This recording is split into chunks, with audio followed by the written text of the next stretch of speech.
ṣé Buhari ni aṣíwájú ti sọ̀rọ̀ àti gbọ́ aṣíwájú ti sọ̀rọ̀ àti gbọ́ Tinubu ti sọ̀rọ̀ àti gbọ́ ṣé ń gbọ́ mi ṣé ń wò mí ó dàbí pé bí kinní ìṣe ń lọ arákùnrin kan mi yẹ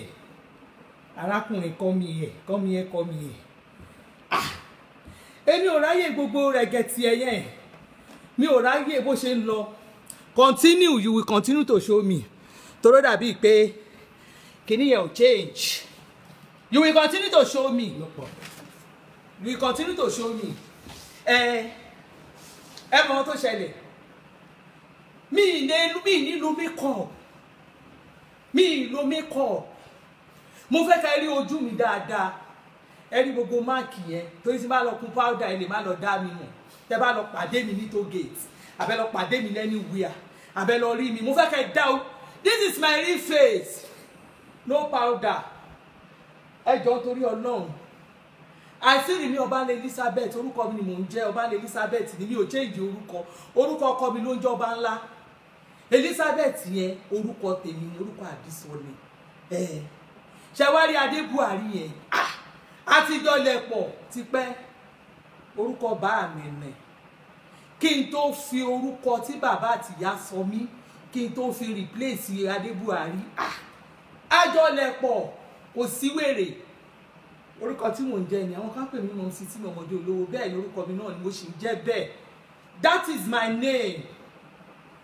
kò sí nǹkan tó yẹ kí n wá láàní tó yẹ kí n wà bíbá yìí pé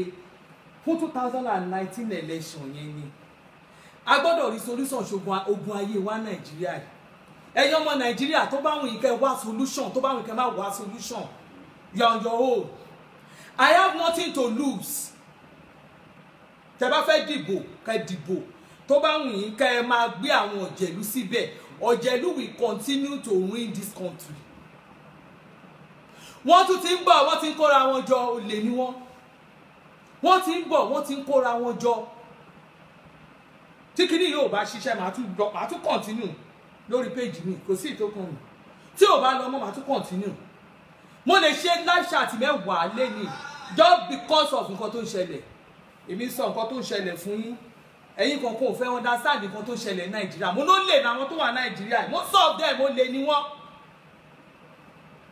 and ó máa ń dùn mí gan nígbà tí n bá rí àwọn Nigerian youth tí wọ́n ń support wọn tí mo rí Nigerian youth tí wọ́n ń bá wọn sọ̀rọ̀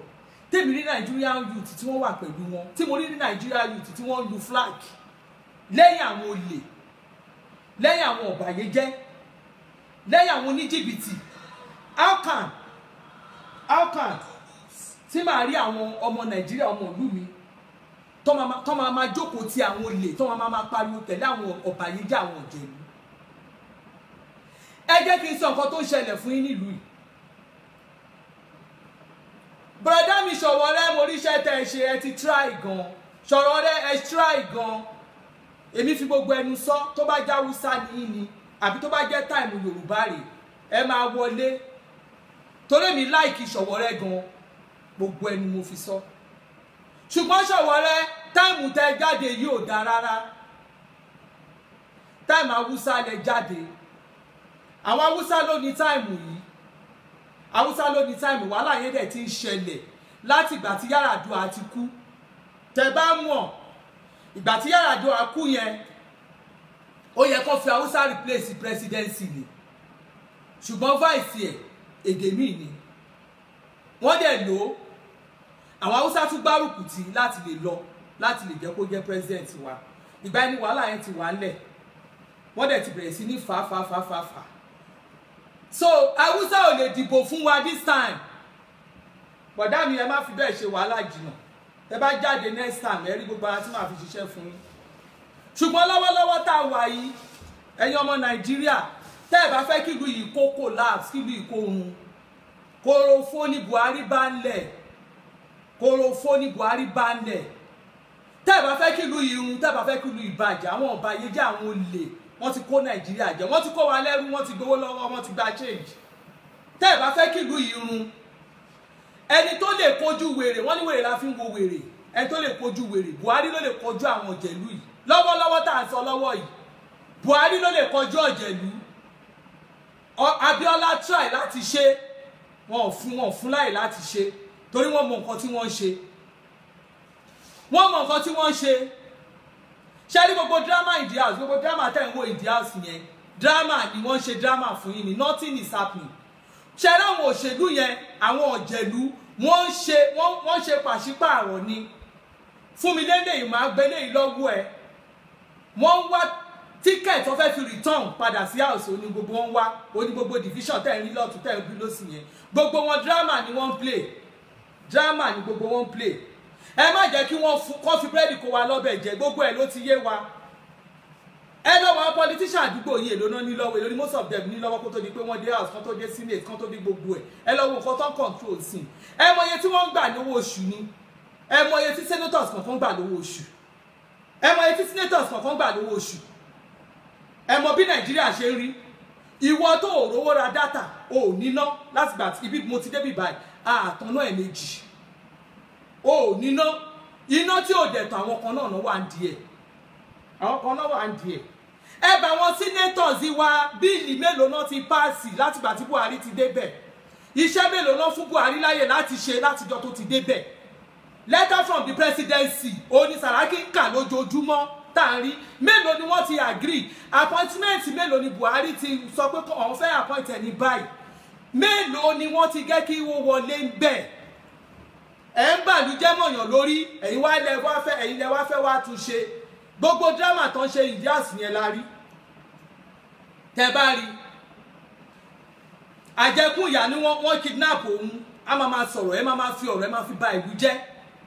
ó ní wọ́n kidnap ẹ gbogbo àwọn tí wọ́n rí gbogbo àwọn ẹlòmíì tí ń kọ́mẹ́ǹtì ìdí Buhari government is bad Buhari this thing is that ẹ̀ẹ́dẹ̀mọ̀ fún ara bíbá yẹn wọ́n ṣe drama fúnra wọn ni ṣé most of you ṣe é mọ̀ yín pé àjẹkùn ìyá ṣe é mọ̀ pé ó ní court case láàárọ̀ yìí ṣe é mọ̀ pé ó ní case ní court láàárọ̀ ṣùgbọ́n ẹ̀yin most people mọ nǹkan tó ṣẹlẹ̀ ní Nàìjíríà nǹkan tó ṣẹlẹ̀ àwọn ọ̀jẹ̀lú yẹn wọn ò fẹ́ kí ìlú ìdá ẹni tó ní court case tó sá tí ò fẹ́ lọ sí court ó sá fúnra rẹ̀ ni tó sọ pé they kidnap me ta ló kidnap ẹ̀ after tí court wá join case ó ṣẹ̀ wá jáde òun escape gbogbo àwọn nǹkan tí wọ́n ń ṣe fún wa nìyẹn gbogbo àwọn nǹkan tí wọ́n ń ṣe fún wa nìyẹn wọ́n á mú ọ̀rọ̀ wọ́n á mú nǹkan wá fi bàlú jẹ́ wọ́n á mú àwọn propaganda wọ́n lè lọ wá mọ́tò ní àwọn politicians wọ́n á lọ wá òkú èèyàn wọ́n lè gbókú èèyàn sí ibi tán gbé wà wọ́n á lọ gbé òkú èèyàn sọ́dọ̀ ẹlòmíì ẹni tó bá fẹ́ fún ní case tó bá fẹ́ kó máa lọ tó bá fẹ́ fún ní wàhálà wọ́n mọ bọ́ ṣe ń ṣe tí wọ́n ò ní jẹ́ kẹ́ni yẹn kó succeed politicians wọ́n kàn play fún yín ni why tó fi máa jẹ́ pé bàbá Ọbásanjọ́ ló tún lọ dá ẹgbẹ́ lẹ̀ sí ṣé bàbá Ọbásanjọ́ lè tún dá ẹgbẹ́ lẹ̀ ṣó yẹ kí bàbá Ọbásanjọ́ tún dá ẹgbẹ́ lẹ̀ sí ní kí bàbá má dá ẹgbẹ́ lẹ̀ ṣùgbọ́n gbogbo àwọn candidate tá a ṣì ń rí tó ń ṣe ń gbé polongo káàkiri èmi fúnra mi èmi ò tí ì rí credible candidate Adébùhárí mo ní mi ò tí ì rí credible candidate tó bá jẹ́ gbogbo tòótọ́ nìkan tá à ń gbọ́ wọ́n ní wọn rí níwọ̀n e-block fún gbogbo àwọn tó ti jẹ́ pọ́n àwọn tó ti ń ṣe iṣẹ́ ọ́ìlì wọ́n ní wọn rí níwò fún wọn ẹ wá ní kí Buhari kó fẹ́ràn wọn wọ́n ní gbogbo àwọn ibo gbogbo ọ̀nà ibi tó ti ń jí owó wọ́n ní wọn ò jẹ́ kán jí owó mọ́ ẹni kí Buhari láìkì ẹni kan láìkì Buhari ṣé ẹ rò pé clearing agent náà lè láìkì Buhari ni wọn ò lè láìkì ẹ̀ irú èmi báyìí tí mò ń sọ̀rọ̀ ìtọ́ bá lẹ́ni tí ìjọba yìí ti ṣubú jẹ èmi ló Ọlọ́run ó gbé mi ṣubú mo ṣubú yàkàtà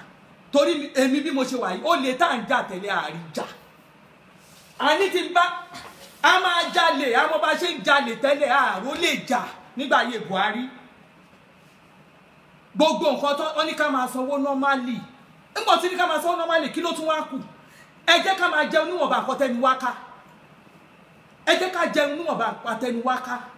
so far tẹ̀sí lè lọ sí abroad tó jẹ́ pé ó ní owó tẹ́ lè ná báwo náà ṣe ń tú àṣírí yín lábroad nígbà tẹ́ bá gbowó wọlé how many bank manager tó ti tú àṣírí pé òun rówó kan lákàntì òun àwọn bank manager sí Nàìjíríà àwọn náà ń gbowó mọ́ra náà èdè corruption nílùú wa how many manager account officer máa wá owó tó pọ̀ káàkiri ni ẹni tó lówó la account officer máa wá kiri bóyá ó fowó ṣèyàn ni bóyá ó pààyàn ni bó ṣe corruption everywhere Nàìjíríà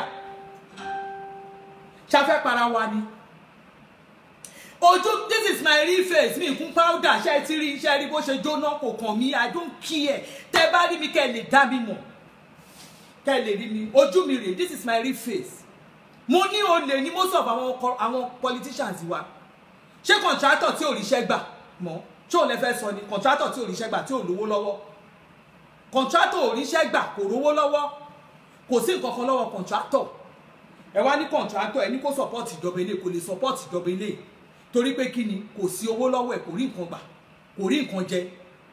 contractor ò lè support ìjọba ilé ṣé ayé ìgbà kí n tó jẹ́ pé tó máa ní kí wọ́n supply nǹkan báyìí tó jẹ́ pé ọ̀tọ̀ níye nǹkan tó máa gbé lọ síbẹ̀ ẹ wá ní kó support ìjọba ilé wọn ò lè support ẹ̀ kò sólè mọ́ gbogbo ibi tí wọ́n wá epo wa gbà lórí omi gbogbo ẹ̀ náà ti blọ́ọ̀kì ẹ wá ní kó support wọn ò lè support ìjọba Buhari o ẹ̀yin masses ṣe rí gbogbo àwọn olè tẹ́tí mọ̀ pé olè ni wọ́n olè níran wọn àwọn olè dìran kò dìgbà tán bá gbébọn gbogbo àwọn politicians yẹn má dìbò fún wọn ẹ lọ dìbò fún àwọn new breed àwọn tẹ́ ẹ̀ mọ̀ rí àwọn tórúkọ wọn ò ring bells ládùúgbò yín látòrí councillors ẹ dìbò fún wọn ká gbé wọn wọlé ẹ gbé wọn káàkiri ẹ jẹ́ kó wọlé ẹ forget about popular party gbogbo popular party tẹ́ ẹ̀ rí yẹn wọ́n fi wá kó wa lọ́bẹ̀ jẹ ni ọmọ Nigerians ẹ lọ wake up ẹ jẹ́ kó rí yín pé dáadáa gbogbo àwọn tẹ́ ẹ̀ rí yẹn irọ́ funfun náà pa fún gbogbo ọmọ wa lo òyìnbó náà wọ́n ṣayé wọn àwọn ọmọ wọn ṣayé wọn àwọn orí ìrọ̀rùn tó wà nílùú òyìnbó ìnira tó wà ìnira náà ń wá fún wa ó ti yẹ kí náà wá stable now ó ti wá kí gbogbo ọ̀nà dá nígbà tó bá yẹ kán fẹ́ ṣe àwọn ọ̀nà kan tí wọ́n ní jẹ́ kán ṣe àwọn ọ̀nà yẹn tó bá fẹ́ ṣe nǹkan kan wọ́n ní jẹ́ kán ṣe wọ́n ní approve owó ẹ lọ wo gbogbo àwọn ibi kíkíkí post gbogbo àwọn tí Jonathan ní ṣìyàn síbẹ̀ ló wà ń bẹ̀ àwọn senators ò jẹ́ kán yọ wọ́n kúrò báwo ló ṣe fẹ́ ṣe gbogbo àwọn ipò tó jẹ́ gíríkì tó a lè fi dìlú mú àwọn senators ò jẹ́ kán yọ wọ́n kúrò ó dẹ̀ máa ń dùn nígbà tá a gbé wa máa ṣe Buhari ókè nígbà tá a bá ṣe Buhari ni àti gbọ́ nígbà tí àwọn senators ò bá ṣe àwọn nǹkan tó yẹ kán ṣe àwọn tó yẹ kán yàn sípò tí wọ́n yọ wọ́n sípò tó máa ní dandan kankan làwọn fẹ́ àwọn èèyàn kankan ò dẹ̀ mọ̀ yí pé ìjọba democracy kò dàbí ìjọba sójà ìjọba democracy àwọn senate máa fọwọ́ síṣẹ́ tí Buhari máa ṣe kó tó ṣe anything àwọn senate wọ́n á fọwọ́ sí kó tó ṣe anything kò lè dédé yànyàn sípò so what are we saying tó bá fẹ́ ṣe léyìn wọ́n kàn ka gbogbo lẹ́tà Buhari in the house ni èwo ni wọ́n implement bẹ̀ èwo náà jẹ́ kí bàbá yẹn ṣe ẹ wá ṣe ń sẹ ẹ mú gbogbo òlu ẹ fọ́ lójú ẹ wá lẹ fẹ́ lọ níbo lẹ fẹ́ gbà ẹ lè lọ bí kankan Buhari máa ṣe eléyìí ó máa ṣe eléyìí look at my face see my face see my scar ẹ wo ojú mi bó ṣe rí Buhari máa ṣe eléyìí ó máa ṣe eléyìí tá à ń sọ yìí Buhari máa 2019 election Buhari á wọlé àti ìrí àwọn credible candidates mi sì rí candidate náà tẹ́ gbé síta Hausa tẹ́ bá lọ ẹ gbé síta kárì ẹni tó bá lè compete pẹ̀lú Buhari ẹ gbé jáde Buhari is the only credible candidate lọ́wọ́lọ́wọ́ yìí èyí tẹ́ ìbàlújẹ́ tó gbogbo àwọn ọmọ tó lọ kàwé ìlú òyìnbó wọn wọlé mọ́ gbogbo wọn sá padà ní gbogbo wọn dó sàn wọn náà wọn wá Nàìjíríà kí ló dé ẹ̀yin kan náà lẹ máa ní gbogbo àwọn òṣìṣẹ́ ẹni ghost workers gbogbo ministries àwọn family yìí ló wà ń bẹ̀ tó bá wà ní anywhere in Nigeria tẹ́ bá rí àwọn tó ń ṣèlú yẹn àwọn ẹbí wọn ni wọ́n kó síbẹ̀ kí ló dé ẹ̀yin òṣèlú àwọn ẹbí yìí lẹ kó síbẹ̀ àwọn tí ò níran wọn ò níran Ọlọ́run ló ń bá àwa kankan ìṣe àwa tá à lórúkọ tí à ní family tá à léèyàn nínú ìjọba gbogbo ẹ̀yin tá ẹ sọ pé wọ́n ti fún mi lówó ẹni èlò náà fún mi owó tí Buhari fún mi yẹn I don't care wọ́n fún mi lówó mo gbowó ni ẹni mo ṣe ń làágùn iṣẹ́ owó ni mò ń ṣe kí lẹ̀ ń sọ yìí kí ló kàn mí àti tiyín wọ́n ní Buhari ló máa wọlé wọ́n ní mo gbowó àsàmà fún yín mo gbowó náà ni a máa sọ̀rọ̀ tó dánú wọn ò ní jẹ́ kán ṣe ẹ wo owó Ọ̀ṣun yẹn sìn ẹ wo Ọ̀ṣun ẹ wo PDP candidates F9 parallel ẹni tí ò mọ̀wé báwo ló ṣe fẹ́ lè tòlú F9 WAEC F9 parallel ẹlẹ́yàn tó jẹ́ kínní ẹyí bò mọ́ lọ́wọ́ ẹlógún bí ìkọlẹ̀ fẹ́ torí pé ìyẹn ti wà nínú ẹ̀yìn tẹjọ́ ń ṣe èsòbè gbé èmi ọ̀rọ̀ yín o ọba Elizabeth lórúkọ mi Adé Buhari blocking mood ni mo wà ó gba yín tẹ máa ń ṣe rọ́dọ̀ọ̀dọ̀ tẹ bá gbórí péjì mi torí ẹ̀ ní Zak torí ẹ̀ ní Mark Zuckerberg ẹni tó ní Facebook ló ṣe fún kálukú ní platform ẹ̀ don't come to my platform to come and write rubbish tó bá jẹ́ bọ̀dá mi àbò jẹ́ sister mi àbò jẹ́ family mi àbò anybody this time around tó bá jẹ́ ọ̀rẹ́ mi tó bá lọ sọ pé torí pé o fẹ́ máa antagonize mi lórí nǹkan tí mo ṣe Buhari lè mi support tó máa delete ẹ̀ máa block ẹ̀ pa ni tí a bá ti dìbò tán àwa ṣọ̀rẹ́ padà send friend request tó bá wù mí àti approve ẹ̀ máa approve tó bá wù mí àti jẹ́ pé kí n gbà ẹ́ wọlé máa gbà ẹ́ wọlé ṣùgbọ́n lọ́wọ́ tí mo wà iṣẹ́ Buhari ni mo ń ṣe o ẹ wojú mi dáadáa ṣó ti yé yín ẹ lọ wojú o mo sọ fún yín pé àwọn ọ̀jẹ̀lú ti bàálù ìjẹ́ wọ́n ń kóra wọn jọ wọ́n ti ń gádàra wọn wọ́n ti ń kóra wọn jọ wọ́n ń gádàra wọn wọ́n fẹ́ máa jí owó òlù gbogbo nǹkan torí pé nǹkan ò lọ déédéé mọ́ torí Nàìjíríà ni mo ti rí òṣìṣẹ́ tó ń gba 50,000 civil servant 50,000 ẹni tó wẹ̀ 100,000 lọ tó máa fly first class tó bá fẹ́ travel pẹ̀lú àwọn ọmọ níbo ló ti rówó ẹ lọ wo iye tí àwọn gbogbo àwọn government parastatals ẹ lọ wo iye tí wọ́n remit ẹ lọ wo iye tí wọ́n remit nínú ọdún ní ìjọba Buhari ẹ lọ wo iye tí wọ́n remit tẹ́lẹ̀tẹ́lẹ̀ bí 113 billion or 118 billion ni wọ́n minister dá padà tó ní àwọn òlò nínú ìjọba Buhari ní ìrírú ẹ̀rí kò ṣẹlẹ̀ àjọ kẹ́ ń gbowó bẹ́ẹ̀ àjọwọ́ kan wọlé bẹ́ẹ̀ nígbà tí minister àwọn kan tí minister kan dá 108 or 3 billion ní kò ṣe million náírà padà fún ìjọba yìí pé àwọn òlò nínú project àwọn wọ́n wá kọ́ àwọn credible people jọ ẹ wá máa sọ rọ̀dọ̀rọ̀dọ̀ torí pé ẹ̀yin kìíní àwọn kankan là ń bà Nàìjíríà jẹ́. Let me tell you, I have nothing to lose. Tẹ́ bá dìbò fún Buhari, I have nothing to lose. Mi ní nǹkan tí mo fẹ́ lose, kí ló kàn mí? Ẹ̀yin lẹ́ni ìṣòro yìí náà, kí ló kàn mí? Tọ́mọ bá kàwé labroad, wọ́n máa ríṣẹ́ lẹ́sẹ̀kẹsẹ̀. Ẹ lọ wo gbogbo àwọn, ẹ lọ wo ministries, ẹ lọ wo ghost workers. Àwọn ghost workers wọ́n ń gbowó. Ṣé báwọn kan ló wà ńbẹ̀? Wọ́n ní kán yọ̀ yẹn, àwọn kan, àwọn governors kan, wọ́n san salary òṣìṣẹ́. Kí ló tí governors tó fi jẹ owó òṣìṣẹ́ ṣe bí wọ́n gba bailout fund náà ẹ bí àwọn governors yẹn léèrè whether it's APC or PDP or any PD or any party kí ló kàn mí àti wọn I'm talking from my mind tẹ́ bá fẹ́ ṣe ẹ lọ dìbò fún àwọn tí wọ́n lórúkọ ṣùgbọ́n presidency lọ́wọ́lọ́wọ́ báyìí mo sọ fún yín Ọlọ́run Buhari ló lè ṣe tẹ́ bá lọ ṣe mistake ẹ mọ iye owó tí wọ́n kó lọ last time ẹ mọ jìbìtì wọ́n lù wá ẹ mọ iye owó tí wọ́n kó lọ gbogbo owó tí bàbá yẹn kó jọ tí ẹ bá lọ jẹ́ kí àwọn kankan lọ tún lọ bọ́ síbẹ̀ tí yín ti bá yín nìyẹn àwọn ọ̀ràn kan máa náwó sí ẹ̀yin kan máa tòṣì sí kí ló kàn mí àwọn kan wá ń sọ wọ́n sọ̀rọ̀ mò ń gbọ́ tó ń sọ̀rọ̀ lọ́wọ́lọ́wọ́ báyìí impeachment òun ló dùn jù àánú yín ṣe mí tẹ́ bá lọ impeach Buhari tẹ́ lọ rò yí pé tí Buhari tẹ́ bá impeach ẹ̀ òun ló máa mú nǹkan lò ẹ máa dá ogúnlẹ̀ Nàìjíríà ni ẹ fẹ́ dá ogúnlẹ̀ Nàìjíríà àwa ti ríbi tó ń lọ I'm a politician to the core mo rí gbogbo àṣírí àwọn tẹ́ bá ti ráwọn news tán wọ́n máa ń dájọ́ fún mi daily ni láti from correct láti confirm source tí òun ṣe àwọn raw news mo ń sọ nǹkan fún yín tẹ́ bá lọ ṣe any impeachment ẹ lọ rántí o ìlú tógun bá ti jà ìlú yẹn ò lè gbérí mọ́ tẹ́ bá lọ dá ogúnlẹ̀ Nàìjíríà ẹ̀yin ọ̀jẹ̀lú dẹ̀rọ pẹ́ lè dógúnlẹ̀ tẹ́ bá dá ogúnlẹ̀ Nàìjíríà ní dé house yẹn tó ta ló ti fẹ́ dìbò ta làwọn lẹ́fẹ́ nígbà tí àwọn ìtàn ti fẹ́ pa tán ìlú tógun bá jà kò ń sómi o ìlú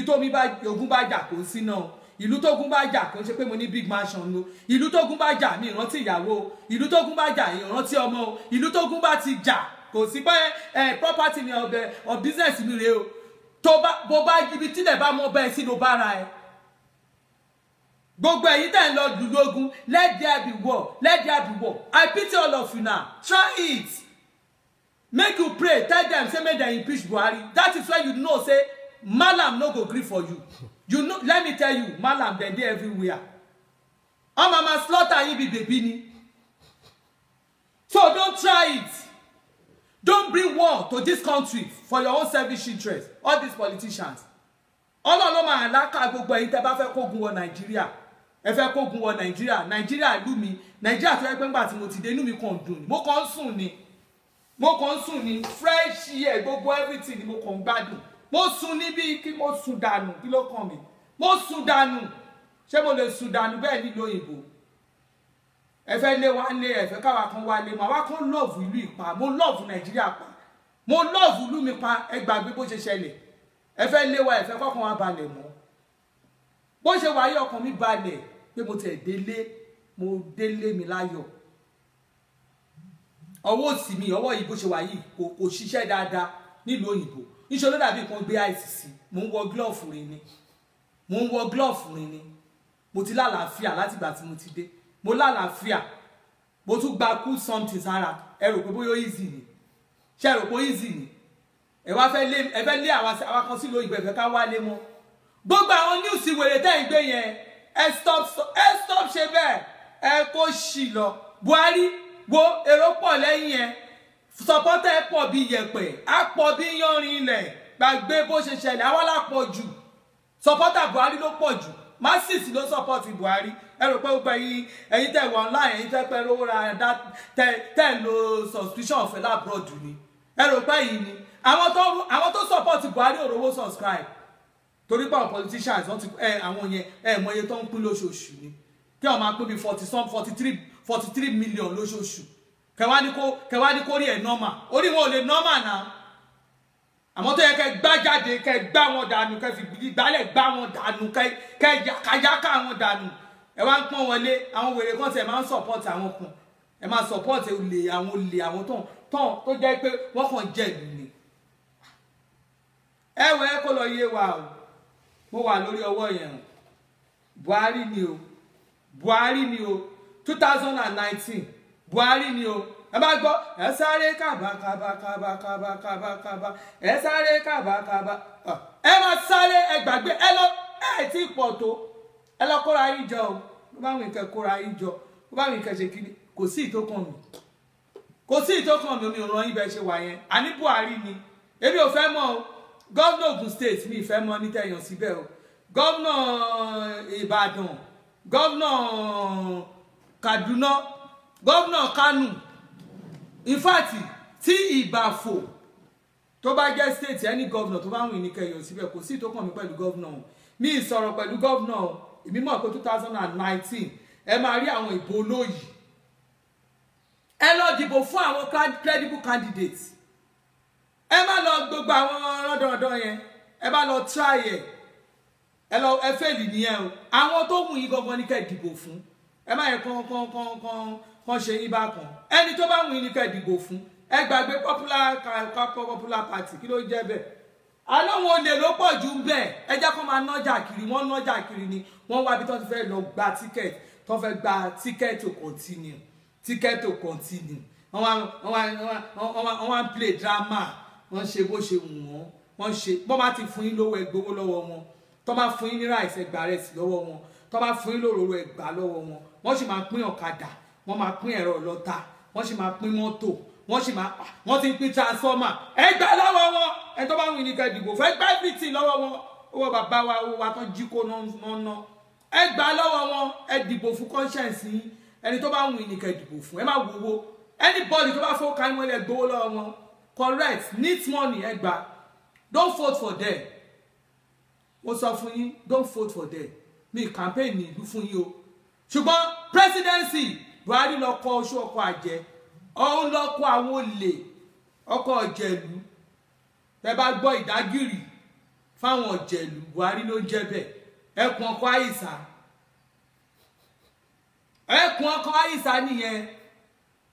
kọ́rọ́kọ́tọ́ bí ọ̀ká bàbá Kásùmù ẹlẹ́mìí mo sọ bẹ́ẹ̀ kí ló ń ṣe wọ́n